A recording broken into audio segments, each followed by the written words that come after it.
এতে আল্লাহ সুবহানাহু ওয়া তাআলা ইরশাদ করেন, ইয়া আইয়ুহাল্লাযীনা আমানুত্তাকুল্লাহ, ওহে মুমিনগণ তোমরা আল্লাহকে ভয় করো।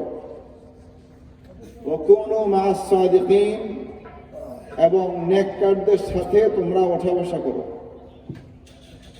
এদিকে দেখেন, এটা একটা ক্লাস।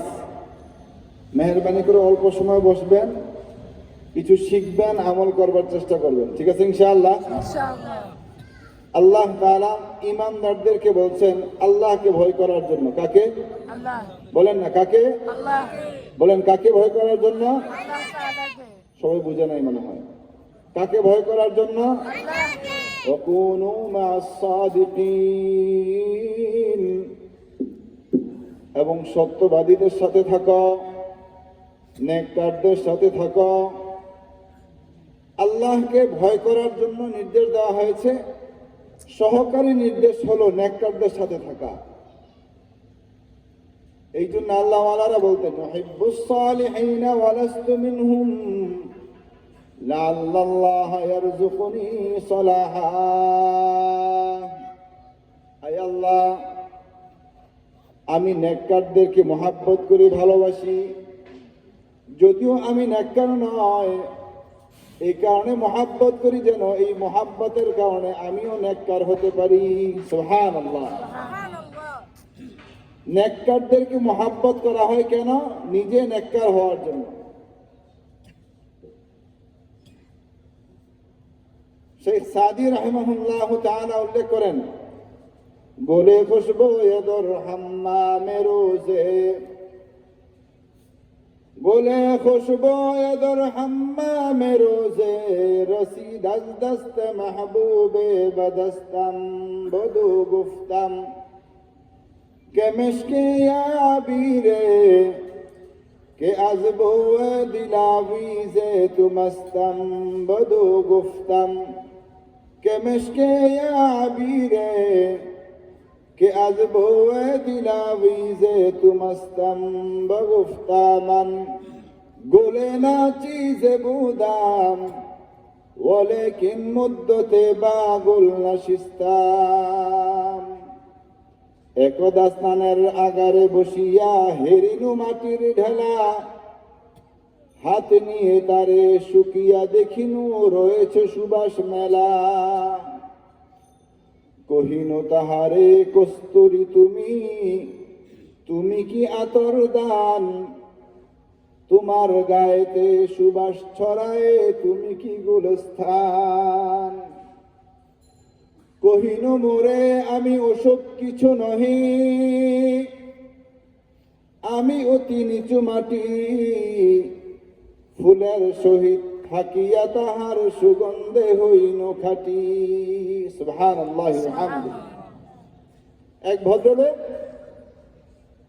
পুকুর পাড়ে গিয়ে পুকুরে গোসল করবে, দেখলো পাশে কিছু মাটির ছোট ছোট ঢেলা পড়ে আছে। একটা ঢিলাকে সে নিয়ে নাকের কাছে নিল, দেখলো বড় সুঘ্রাণ। সম্বোধন করলো, হে মাটির টুকরা, মাটির ঢেলা, তুমি কি কোনো মৃগ নাভি নাকি যে তোমার কাছ থেকে এত সুঘ্রাণ ছড়াচ্ছে? তুমি কি কোনো আতরের খণ্ড নাকি যে তোমার কাছ থেকে এত সুঘ্রাণ ছড়াচ্ছে? মাটির জবান খুলে গেল। মাটি বলল, না না, আমি কোনো মৃগ নাভি নই, আমি কোনো আতরের খণ্ড নই, বরং আমি তো সাধারণ একটা মাটির টুকরা। তখন যিনি মাটির টুকরাটাকে গ্রহণ করেছে তিনি বললেন, যদি তুমি সাধারণ মাটির টুকরাই হয়ে থাকো তাহলে তোমার মধ্যে এই গ্রাণ কিসের? সে উত্তরে বলল, এটা আমার কোনো কৃতিত্ব নয়, সৌভাগ্যক্রমে আমি একটা ফুল বাগানে কিছুদিন ছিলাম। কোথায় ছিলাম? সৌভাগ্যক্রমে আমি একটা ফুল বাগানে কিছুদিন ছিলাম। ওই ফুল বাগানে থাকার বদৌলতে কখনো ফুলের একটা পাপড়ি ছিঁড়ে আমার উপরে পড়েছে, কখনো বাতাস এসেছে কিছু পাপড়ি ছিঁড়ে আমার উপরে পড়েছে, কখনো পাখি এসে ডালে বসেছে, নাড়া খেয়েছে, একটা পাপড়ি ছিঁড়ে আমার উপরে পড়েছে। একাধিক ফুলের পাপড়ি আমার উপরে পড়ার কারণে মৃদু বাতাসে আস্তে আস্তে আস্তে আস্তে আমি মাটির মধ্যে একটা সুঘ্রাণ প্রবেশ করেছে। সুবহানাল্লাহ বিহামদিহি।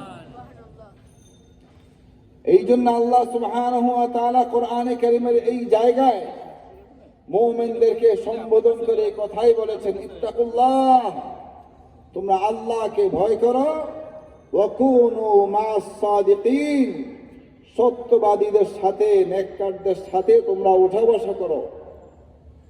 যদিও আমাদের মধ্যে আমল আখলাকের উন্নতি তেমন নাই, কিন্তু আমরা যখন নেককারদের সাথে, আমলওয়ালাদের সাথে উঠা বসা করব, ইনশাআল্লাহ সুম্মা ইনশাআল্লাহ আমার আমলের মধ্য থেকে বদ আমল যেগুলো আছে ওগুলো ছাড়তে আস্তে আস্তে আমার মধ্যে অভ্যাস তৈরি হবে।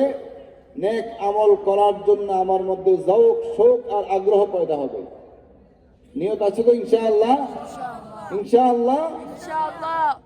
যদি নেককারদের সংস্পর্শে যাওয়া না হয়, অটোমেটিক আমাকে বদকার যারা আছে তারা টেনে নিয়ে যাবে। আমার আপনার জীবনের দুইটা দিক, একটা দিক হলো নেককারদের সাথে চলা, নেক কাজ করা, আরেকটা দিক হলো বদকারদের সাথে চলা, বদ কাজ করা। যদি আমি নেককারদের সাথে না চলি আর নেক কাজ না করি, স্বাভাবিকভাবে আমার নফস, আমার পরিবেশ, আমার বন্ধু বান্ধব আমাকে বদ কাজের দিকে নিয়ে যাবে, খারাপ মানুষ বানিয়েই ছাড়বে। এই জন্য বুজুর্গরা বলেন, সোহবতে সালেহ তুরা সালেহ কুনাদ, সোহবতে সালেহ তুরা সালেহ কুনাদ, সোহবতে তালে তুরা তালে কুনাদ। সৎসঙ্গে স্বর্গবাস আর অসৎসঙ্গে সর্বনাশ। জন্ম হওয়ার পর থেকে কোনো মানুষ খারাপ হয়ে দুনিয়াতে আসে না। খারাপ হয়ে আসে? কোনো মানুষ জন্ম